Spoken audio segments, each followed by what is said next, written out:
యెహోవా ఆశీర్వాదం ఏమిస్తా చెప్పండి? ఐశ్వర్యం. ఏంటి ఐశ్వర్యం అని అంటే మనకు లోకంలో కనబడుతున్న ఐశ్వర్యమే కాదు. చూడండి, ఏ ఐశ్వర్యం అంట? మంటి ఘట్టములలో దేవుడు ఏమి ఇచ్చాడంట? మహిమ ఐశ్వర్యం. నీ దేహము దేవుని యొక్క ఆలయం, పరిశుద్ధాత్మకు నిలయం. నీ మంటి ఘట్టంలో ఎవరున్నారు ఇప్పుడు? పరిశుద్ధాత్మ దేవుడు, జీవమును దేవుడు పెట్టాడు. మంటి ఘట్టం అంటే నీ శరీరంలో, నీ దేహంలో మహిమ ఐశ్వర్యం. అదే దేవుడికి స్తోత్రం కలుగునుగా. అయితే ఈ ఐశ్వర్యం కొన్ని సందర్భాల్లో మనుషులకు కనబడదు, కానీ నువ్వు ఆశీర్వదించబడిన వ్యక్తి. నీ అథారిటీ నువ్వు తెలియకుండా పరిగెడుతున్నావు. నువ్వు ఎటు వెళ్ళినా నీ జీవితంలో నువ్వు అడుగుపెట్టిన ప్రతి స్థలమును దేవుడు ఆశీర్వదిస్తాడు. ఆమేన్. ఎందుకనంటే నేను దేవుడు ఆశీర్వాదమునకు వారసుడుగా ఉండడానికే పిలిచాడు. నువ్వు పట్టుకొని నువ్వు ఏ పని అయితే చేస్తావో ఆ పనిని దేవుడు ఆశీర్వదిస్తాడు. ఆమేన్. నీ మంటి ఘట్టంలో ఏమున్నదంట? మహిమ ఐశ్వర్యం. అంటే దేవుని యొక్క ఆశీర్వాదం నీ ఎక్కడ పెట్టాడు? నీ లోపల ఉంచాడు. సో నువ్వు ఐశ్వర్యం కల్పించే వ్యక్తివి, నువ్వు ఆశీర్వదించే వ్యక్తివి, నువ్వు ఇతరులకు ఆశీర్వాదమును ప్రకటించే వ్యక్తివి. అందుకే నీ నోటికి బూతులైనను సరసోక్తులైన రాకూడదు. నీ నోటికి ఆశీర్వచనపు మాటలే వచ్చునుగాక.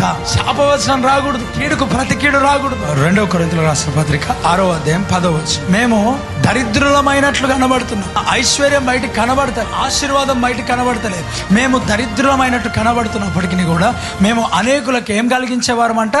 ఐశ్వర్యము కలిగించేవారం. దేవుడు అంటే నీ దగ్గర ఏం కనబడతలేదు, కానీ నీకేమన్నా తక్కువ ఉందా? ఏం తక్కువ లేదు. ఎందుకంటే నీ దేవుడు గొప్పవాడు. అప్పు ఇచ్చేవానిగా చేస్తాడు కానీ అప్పు తీసుకునేవానిగా చేయడు. నిన్ను తలగా నియమించను కానీ తోకగా కాదు. దేవుడు నీకు అధికారిగా నియమించబోతున్నాడు. Praise the lord. ఈ అధికారం కొన్ని సందర్భాల్లో అక్కడ అధికారం కనబడకపోవచ్చు, అయినా నువ్వు అధికారివే. నీ ఐశ్వర్యం కనబడకపోవచ్చు, అయినా నువ్వు ఐశ్వర్యవంతుడవే. ఎందుకంటే ఎవరికి లేని ధన్యత, భాగ్యము దేవుడు నీకు కలిగించాడు. లక్షల కోట్లు ఉన్నవాడు చచ్చిపోతే పరలోకం పోతాడా? బాప్తిజం తీసుకున్నవాడు పరలోకం పోతాడా?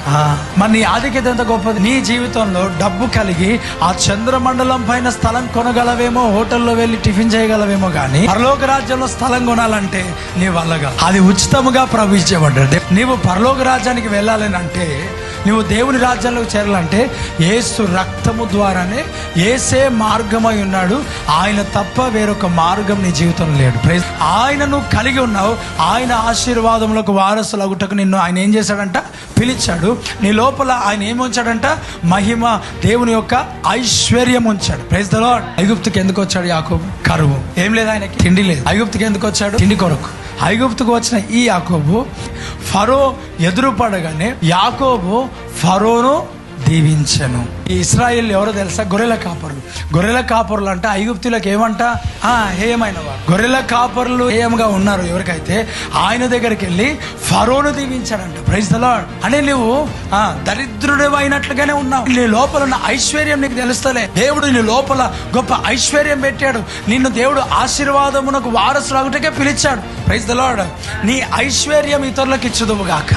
నీ ఐశ్వర్యం ఎట్లాంటిదని అంటే, నీ ఐశ్వర్యము ఈ లోకంలో బ్యాంకు కడితే బ్యాంక్ కన్నం వేసేస్తారు కదా. ఇక్కడ చిమ్మట చీమలు కుట్టేస్తాయంట, చెదలు పడతాయంట. కానీ పరలోక రాజ్యంలో నువ్వు ఏదైతే ధనము సమకూర్చుకున్నావో అది ఎవడు దొంగిలించలేడు. దేవుడికి స్తోత్రం కలుగును గాక. ఆ ఐశ్వర్యం నీ లోపల. దేవుడు ఆశీర్వాదం వారసులాగుటకే దేవుడు పిలిచాడు. అపోస్తుల కార్యం 3వ అధ్యాయం 26వ వచనం. అక్కడ దుష్టత్వం నుండి మళ్లించడం వల్ల ఏం చేశాడంటే దేవుడు ఆశీర్వదించాడు. ఈ ఆశీర్వాదం ఎవరి దగ్గర ఉంటుంది?